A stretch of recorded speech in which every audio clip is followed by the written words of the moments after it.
আজ সকালে একটা নতুন ধরনের ধোসা বানালাম, জালিদার ধোসা। জালিদার ধোসা কিছুই নয়, ওই ব্যাটারটার মধ্যে একটু অল্প করে বেকিং সোডা, অল্প করে সামান্য দিয়ে ঢাকা দিয়ে রাখতে হবে। ঢাকা দিয়ে রাখার পরে ওটা আস্তে আস্তে করে তাওয়াটাকে মানে ভালো করে গরম করে অল্প করে তেল দিয়ে তেলটাকে বের করে দিতে হবে।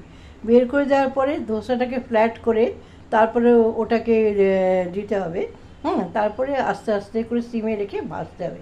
এর সাথে আরেকটা খুব ভালো বানিয়েছি, এটা প্রেশার এবং সুগারকে নিয়ন্ত্রণ করে।